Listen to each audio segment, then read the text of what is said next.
This episode is brought to you by LifeLock. It's tax season, and we're all a bit tired of numbers. But here's one you need to hear. $16.5 billion. That's how much the IRS flagged for possible identity fraud last year. Now here's a good number. 100 million. That's how many data points LifeLock monitors every second. If your identity is stolen, they'll fix it. Guaranteed. Save up to 40% your first year at LifeLock.com/podcast. Terms apply. Hello, my name's Simon Brew. I'm the editor of Film Stories magazine, and this is the Film Stories podcast.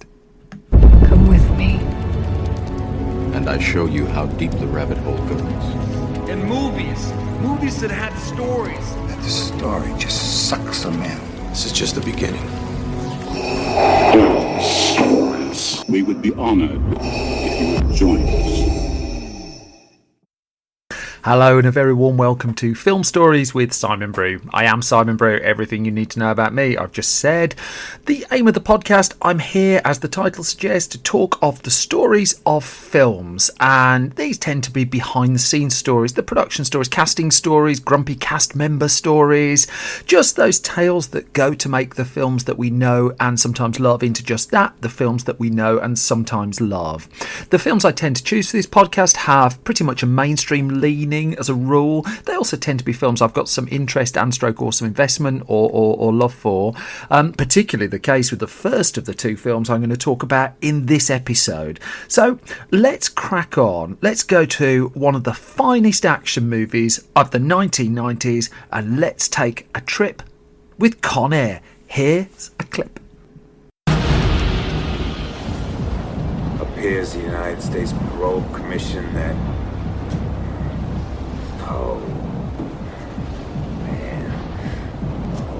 yeah.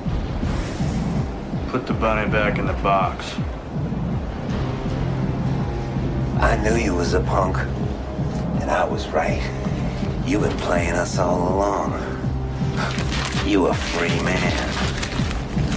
I said, put the bunny back in the box. That then is a clip from 1997's Peerless Con Air, directed by Simon West, written by Scott Rosenberg. The cast for this one, it's led by Nicolas Cage with a very Nicolas Cage performance and accent. It's got John Cusack, it's got John Malkovich, you've got Ving Rhames in there, Cole Meany is in there, Dave Chappelle is in there, Steve Buscemi, Danny Trejo, and Monica Potter as well. Now, this film, you may recall, if you're a particular fan of Nicolas Cage action movies of the 1990s, came in the midst of really his infamous trio of them. That there was The Rock, then there was Con Air, and then there was Face Off, and they were stacked back to back. Cage went from shooting The Rock straight onto Con Air. He went straight from Con Air onto making Face Off. However, the origins of Con Air go back to screenwriter Scott Rosenberg, and he was he was reading around, looking for stuff, and he read a newspaper article which talked about the U.S. Marshals Prisoner Transport Service. And he was intrigued by this article, intrigued enough that he went to Oklahoma to visit the base from where these planes that flew convicts all over the country were departing from and arriving to. And he was able, as part of his research, to spend 3 days on one of the planes with the convicts who were being transported. And he talked about this in the build-up to the film's release, about how basically the convicts weren't in the best of moods before they got on the plane, but once they're on, all shackled up, mid-air transport on a plane for hours and hours, they were in foul moods. And whilst the tensions on the flight were high, Rosenberg could sense the drama in that and knew that he could work all of those tensions to his favour. He had a story here basically about hardened convicts at their very worst. One other area of it that appealed to Rosenberg was just how regimented the security of the flight was. That everything went like absolute clockwork. Everybody knew their place, to the point that he was able to actually go on the flight with a surprisingly limited security check on himself. But the chances of anything going wrong on the flight were virtually zip, because it was so heavily regimented in the first place. So Rosenberg put the screenplay screenplay together, and that screenplay ended up with producers Don Simpson and Jerry Bruckheimer, and it was one of a slate of projects they were working on, and they were busy in the 1990s. Well, Bruckheimer was and Simpson wasn't, because the story there, I mean, really after Days of Thunder in the early 90s, and that's one I'm coming to in a future Film Stories podcast, that was seen really as the start of the end of the Jerry Bruckheimer and Don Simpson partnership that brought films like Top Gun and Flashdance, all these huge blockbuster hits to the screen. But by the time the 90s were going on, Simpson's story has been heavily charted elsewhere. There's a couple of excellent the excellent book worth reading on him, and he was succumbing to his addictions, and he would ultimately pass away in 1996. By that point, Bruckheimer and Simpson's producing partnership had been dissolved. And one of the projects that was split as a consequence of that was Con Air. Now, as it happened, Don Simpson didn't like Con Air at all. It was Jerry Bruckheimer who really did, and he was happy just to pass that project to Bruckheimer as part of their split. And as it would transpire, Con Air would be the first film put out under Jerry Bruckheimer Productions banner without Simpson's name attached. That even though Bruckheimer had basically shepherded the bulk of Crimson Tide, which I've covered in an earlier Film Stories, through to the screen, Simpson was still credited on that one. Likewise, The Rock. But with Con Air, this was the one where he was going alone in credit. Now, the screenplay was going through bits of work still, but Bruckheimer was on the lookout for directors, and infamously he looked everywhere for directors. I interviewed him once about this, and he just said he watches commercials, he now watches YouTube videos, he just looks everywhere on the hunt for a good director. And one prominent commercials director at the time was British helmer Simon West, and he very much came to Bruckheimer's attention and met up, and they had a conversation, and Bruckheimer hired him. And as a consequence, West, Bruckheimer and Rosenberg came together and continued to work through the screenplay. That work involved changing locations, amongst other things, and basically beefing up character. That what Bruckheimer wanted to zero in on a bit more was the characters of this, stop it being a generic, really action movie. Now, production was wrapping up on The Rock, which was Nicolas Cage's first big action movie role, really. Even though he was, in many people's eyes, the support to Sean Connery in that film, he does actually do the bulk of the heavy lifting in it.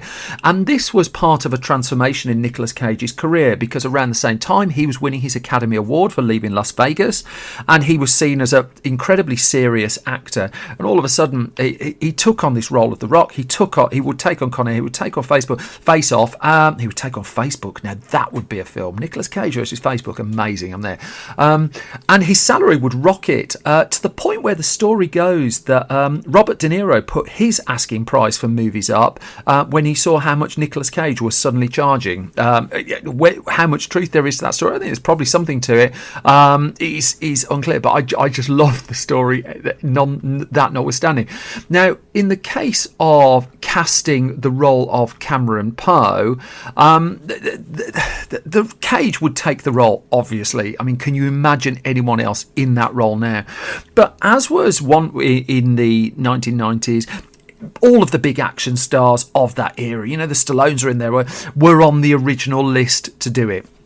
That they were on the possible shortlist, but off the back of The Rock, it was Bruckheimer who really wanted Cage, and Cage signed up quickly and became a keen contributor to the film. That he had his input and he had his say, and it was following the first meeting that Nicolas Cage had with Simon West that the prologue sequence that we get in the movie was written and added to the script. Now, that prologue sequence, I just think, is a work of comedy art. They have to be in on the joke, and it's the bit where Cameron Poe is in prison writing stories backwards and forwards to his daughter. I just think it is terrific.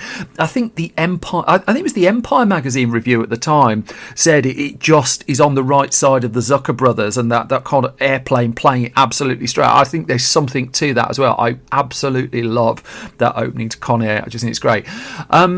Elsewhere, with regards to the casting, the role of Cyrus the Virus, the villain, well, Gary Oldman was apparently top of the list to take that on, but for whatever reason, that didn't transpire. But it's known also that a couple of other people auditioned for it. So Willem Dafoe was apparently in the mix and auditioned. He would take on the villain role in 1997's Speed 2 Cruise Control. I'm going to come back to Speed 2 because it overlaps a little bit with Con Air again in a minute.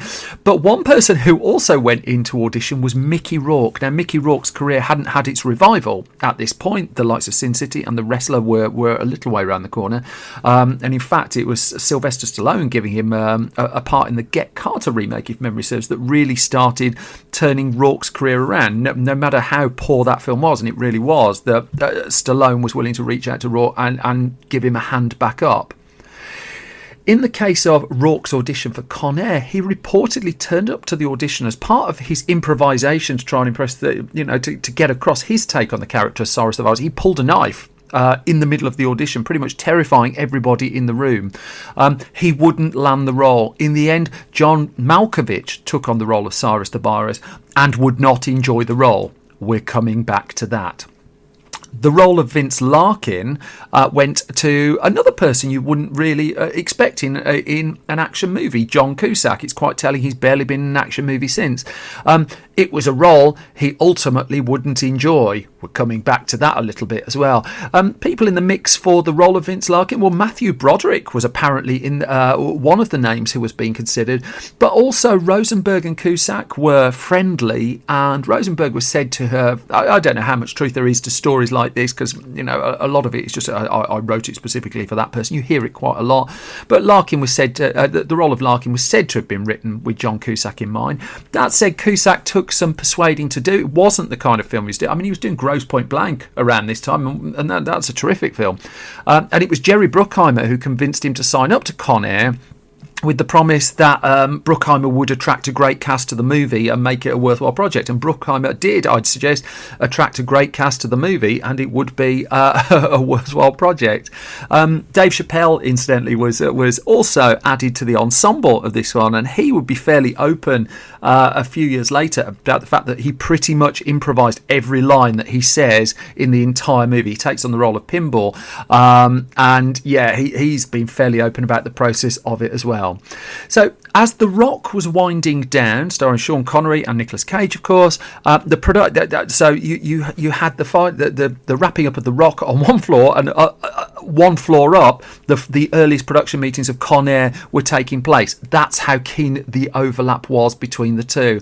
And originally, Con Air, a release date for it was announced of March the 14th, 1997. It would ultimately move. It would be pushed back into high summer and would premiere on the 2nd of June 1997, so there'd be a 3-month delay. The production didn't kick off in earnest. Some early set and unit work took place in June 1996, but it wouldn't kick off in earnest until July 1996, and then it would run through to the end of October that year. And it's a very, very practical production, Con Air, that the turn towards quite digitally driven action movies hadn't really happened at this point. The effects of the likes of Independence Day and what that had facilitated hadn't really come to pass, and certainly on a film like Con Air, I mean, he's just bursting with testosterone, isn't he? It's and Simon West, I talked to him a few years ago, and he talked about the time on Con Air. He just said it was a very masculine production. That at times they were out, basically in Utah, just filming, and it was virtually entirely male. And I think it was, Danny Trejo's also said in interviews that, it's quite a competitive production amongst the cast, that they're all beefing up, and, that there was a degree of action heroes just battling against each other. Now, I don't think everyone was playing that game, but he said there was certainly that kind of competitive edge to it. And it didn't really sound like the most fun film to shoot, not helped by the fact that when they did move the production to Utah for the sequences in Carson Carson City in the movie, that the temperature was absolutely through the roof. And I dug out the original press notes that were circulated for Con Air. It's just clearly lovely little bits of trivia that they've just used to beef it up a bit and get across just how taxing the weather conditions were. And apparently, I can non-exclusively reveal, the crew went through some 7,000 bottles of water a week as well. And this is my favourite bit of Con Air trivia. The cast and crew went through 24 to 30 watermelons a day. I mean, that is hot work, that is, folks. Hot work. The script to the film was consistently in flux. That's come out subsequently since. Jonathan Hensley came in and did some rewrite work, apparently. But it's pretty well known that John Malkovich grew very frustrated at the experience of making the film, just how often the dialogue was changing, to the point where he didn't really feel he could get a handle on the character of Cyrus the Virus. I'd suggest, given the final cut of the movie, he got a perfectly good handle on the character of Cyrus the Virus myself, but nonetheless, that there was no real fixed script to him to really ground the character. Cusack as well was said not to have had the best of times on it. It's quite telling that he's barely done a single interview where he talks about Con Air since, and it's not a film I get the sense that he's particularly proud of. There was small practicalities as well that just on piece of paper, are just when written on a screenplay, sound look the smallest of things, but they presented really taxing problems to the production. So the convicts, the assorted convicts, had between them around just over 100 tattoos, and those tattoos had to be put on by the makeup department, and they had to be redone every 4 or 5 days throughout the filming of the movie. Oftentimes the stuff that wasn't done on sound stages, oftentimes just out in the searing heat, really. And there were lots of small things like that just upped the tension on the movie.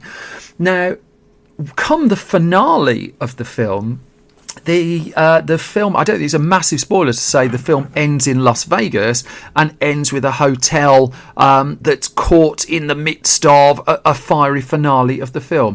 Now, there's a story with Lethal Weapon 3 where they were putting the screenplay of that together, and producer Joel Silver and his team learnt that there was a building set to be blown up, and so they wrote the opening sequence of that film based around the fact that they could basically blow up and destroy this building. In the case of Con Air, the film wasn't actually originally intended to end in Las Vegas, and they did have an original finale in a very early draft of the script where the plane carrying the convicts was going to hit the White House instead. Which, I mean, it's a very good job that they didn't do that, and they wisely opted to move the finale to Las Vegas instead.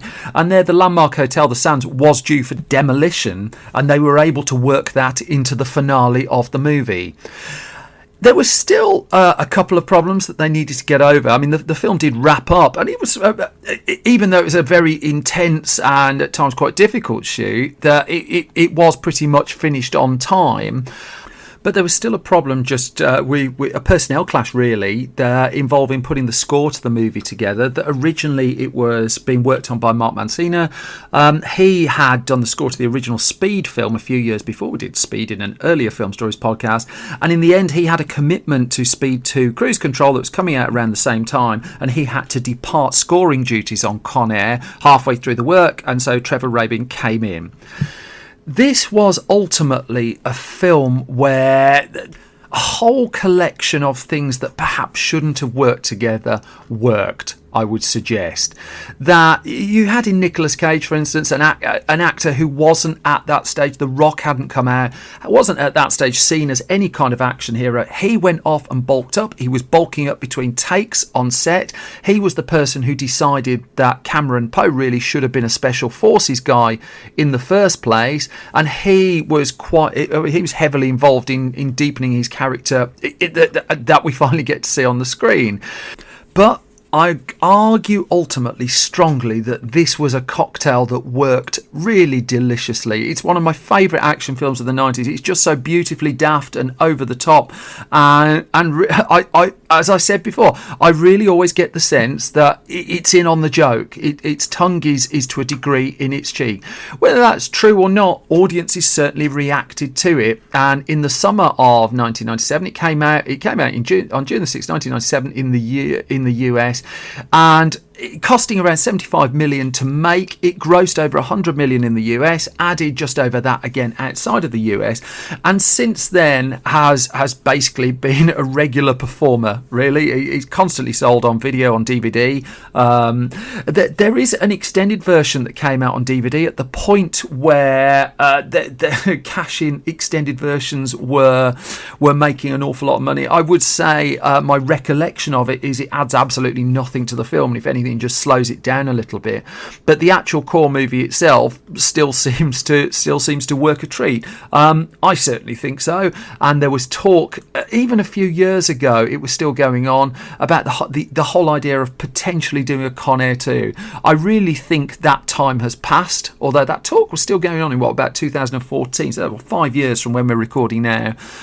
Nonetheless, the fact that we got the original Con Air in the first place, that Nicolas Cage got to look into a camera and say, put the bunny back in the box, well, that's what cinema's all about, isn't it? Just beautiful moments like that. We're at the halfway point then of the latest episode of Film Stories, and I'm just going to do a couple of quick plugs, please. First of all, if you like this podcast, please do subscribe to it. Please do leave a nice review of it. We're a small independent outfit. Stuff like that helps us enormously, and it's hugely appreciated if you take the time to do that. If you head over to www.filmstories.co.uk, you can order the latest issue of Film Stories monthly magazine, which is available in a few UK shops as well. We're leading on a huge piece with director Gurinder Chadha, taking us through the likes of Bend It Like Beckham and Blinded by the Light. There's an abundance of film mayhem in the magazine. That's on sale now. And also going up for pre-order very shortly is the first ever issue of Film Stories Junior.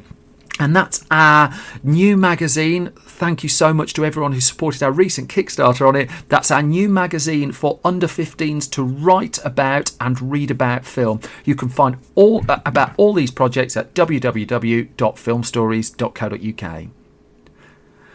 Let's move on to the second of the two films I'm going to talk about in this episode, though. And I'm going back to the 1980s. In fact, I'm going back to one of the most popular comedies of the 1980s. And I'm going to start with a clip, and then I'll take the story the other side of this. Touchstone Pictures presents 3 normally intelligent men and 1 little girl. So, what do you want to do? They're about to discover the only thing worse than raising her. Oh, no, please, not on the silk sheets. Is losing her. We should be her family. And let me tell you, the first time you get the word daddy, I don't care who you are, your heart just melts. That then is a clip from 1987's 3 Men and a Baby, directed by Leonard Nimoy. The screenplay to this one in the end was credited to James Orr and Jim Cruikshank, based on the French original movie Trois Hommes et un Coffin. There you go, a bit of French for you. And that was penned and directed by Colleen Serrault. The film starred Tom Selleck, Steve Guttenberg, Ted Danson and Nancy Travis, and it was a huge hit for Disney in the 1980s. But heck, did it have a bumpy ride to get to the screen. So let's go back to that French original, Trois Hommes et un Coffin, which translates as 3 Men and a Cradle, which was a hit French film in 1985. It won César Awards, the equivalent of the French Oscars, effectively. And as a consequence, Hollywood was interested in doing its own version of the film. There were quite a few parties interested in this, but also at this point, there was a relatively new regime in charge at Disney. And this was Michael Eisner and Jeffrey Katzenberg. They'd come across from Paramount Pictures, and they were on the lookout for new live action projects for the studio. At that point, it's worth noting, because this is the mid 1980s, Disney animation was considered not quite dormant, but in real trouble. This was the era of Black Cauldron, which is a film I will come to at some point in the future. And so with the future of the company's animation business in some degree of doubt, the onus was on the studio really to up its live action output. There were other studios, though, that were also interested in taking this film on. And in fact, both Universal Pictures and TriStar Pictures sniffed around the project and both passed on it for different reasons. Disney is a notoriously frugal studio at this point. Katzenberg in particular was notorious for being a frugal executive and a man who could spot a bargain a mile off. If you go back to a back issue of Film Stories magazine, we did a big look at the box office hits of Bette Midler going through this particular era and how Katzenberg zeroed in on the fact that here was someone who could, bring in the box office but wouldn't actually cost an awful lot in salary, as it proved correct at the time. He did the deal, though, for the remake rights to Toile, and he brought across, actually, the writer-director of the French original, Colleen Serrault, and she was on board to direct the American version of it. The relatively modest budget for the movie, it should be noted, was being offset with a bit of product placement. Pampers apparently stumped up $50,000 towards what would be the $11 million budget in all for the film. The first challenge, though, that the production faced was casting, to find the three actors who would take on the lead roles in this particular film, who would also work within, bluntly, a Disney budget. Disney was not paying movie star salaries, particularly for comedies that it was looking to put out under its Touchstone banner at the time. But there was perhaps the usual mix, you might say, that the character of Michael, for instance, the names in the mix for that, we included Tom Hanks, Michael Keaton was in there, John Travolta, Bruce Willis, his name keeps popping up.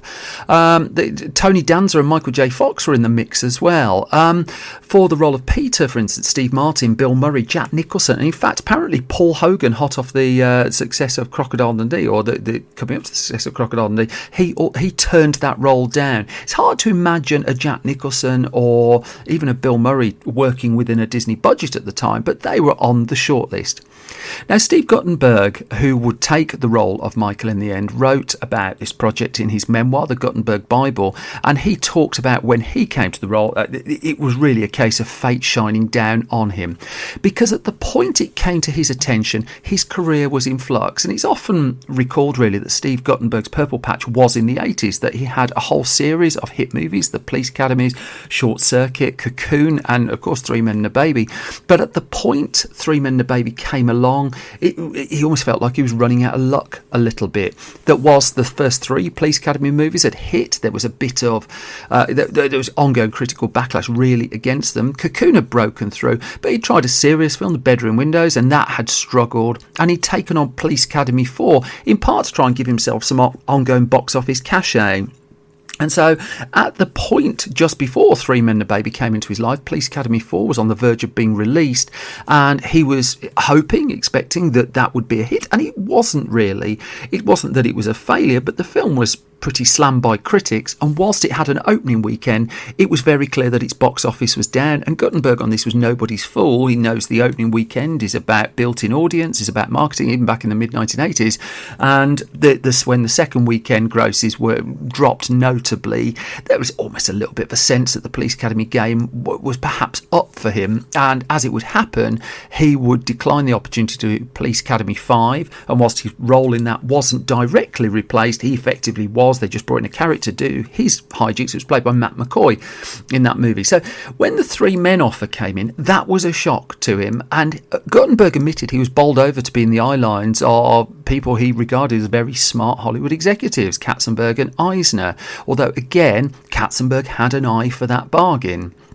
So Guttenberg also revealed that even before Disney had acquired the rights, he had been in the running to pick up the rights himself for the movie, but his pockets couldn't compete with those of a studio.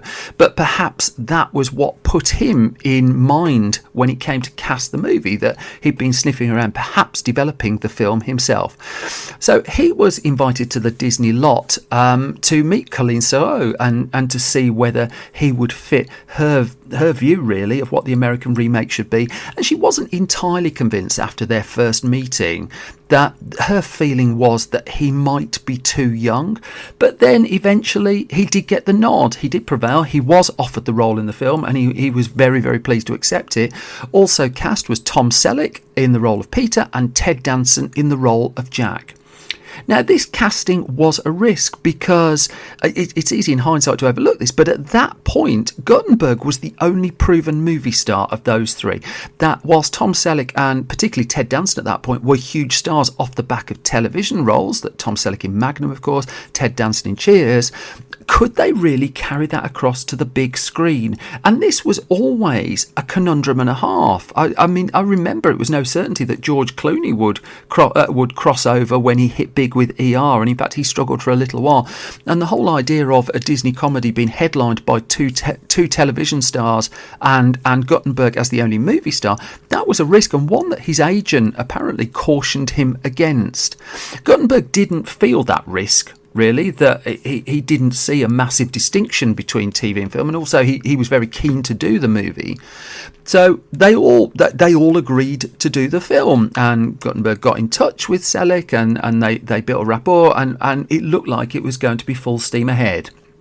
Then Jeffrey Katzenberg called, and he revealed that they were going to have to change directors. And this story's never really fully come out. I'd imagine there's some degree of creative difference in there, but Colleen Serrault was not going to be bringing her film to America, and the search was on for another director. At this point, Leonard Nimoy, best known, of course, for Spock in Star Trek, but also who's building up a directorial career. And in fact, at this point, he'd been doing a play of Equus when Katzenberg got in touch with him.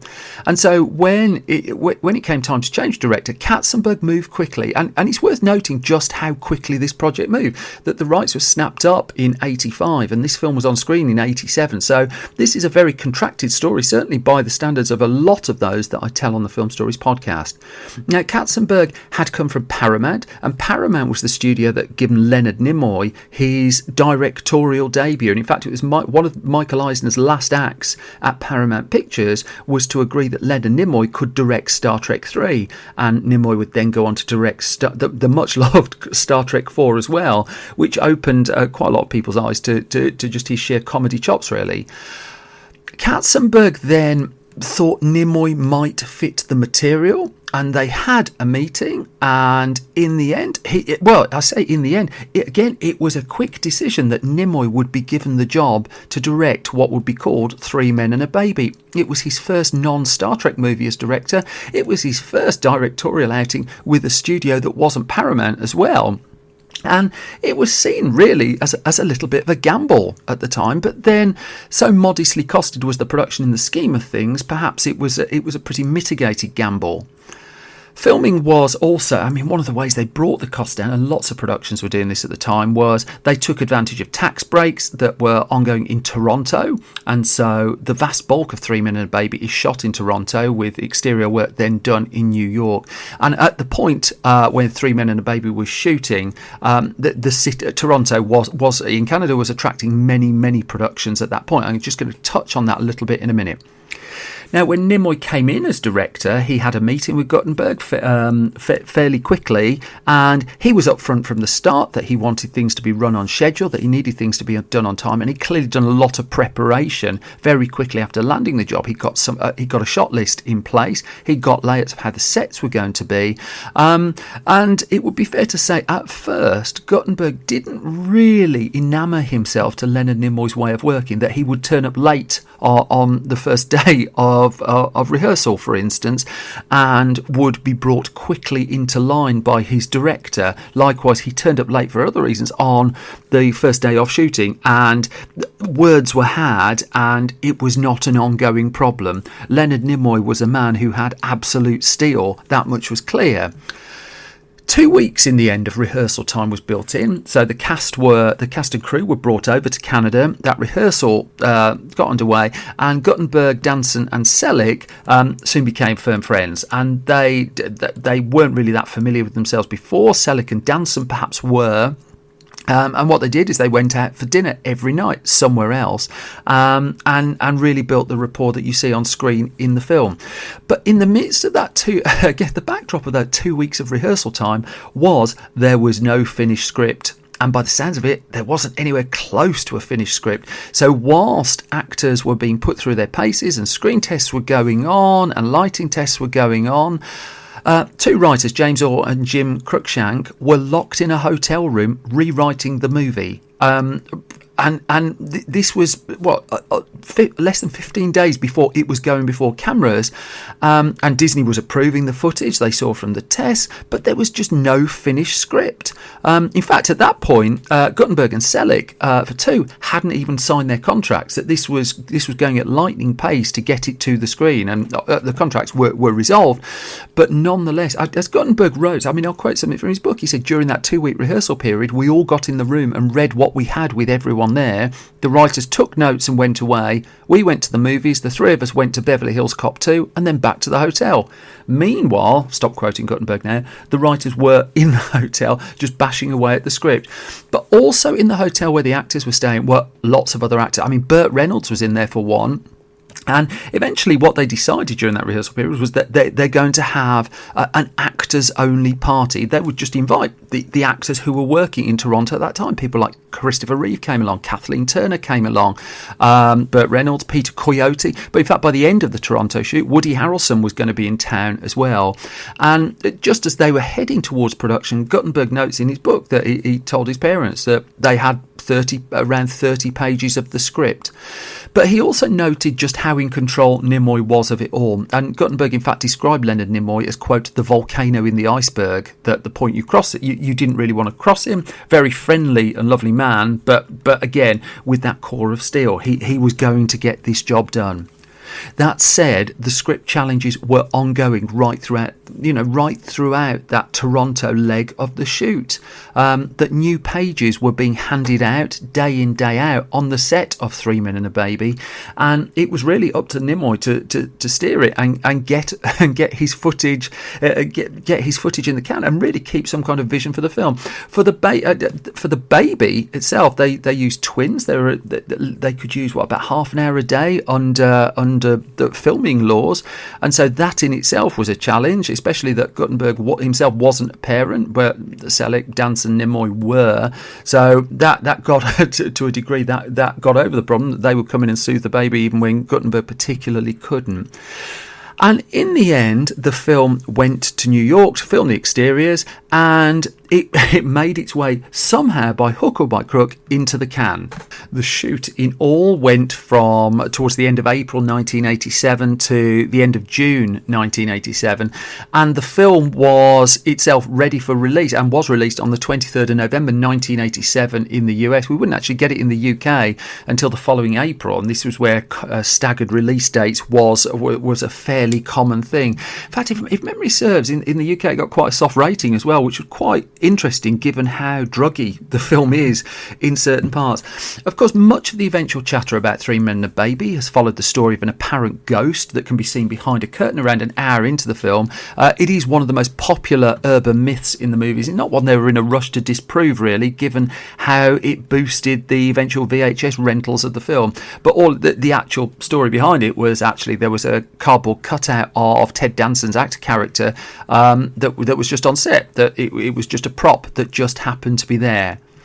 The film went on to be a huge hit for Disney, and it was the first of its live-action movies to gross over $100 million at the US box office, and plans were then quickly put into place to get a sequel going. That sequel had a change of personnel. It wouldn't come out till 1990, so it was still a 3-year gap. Emil Ardolino would direct this one, Three Men and a Little Lady.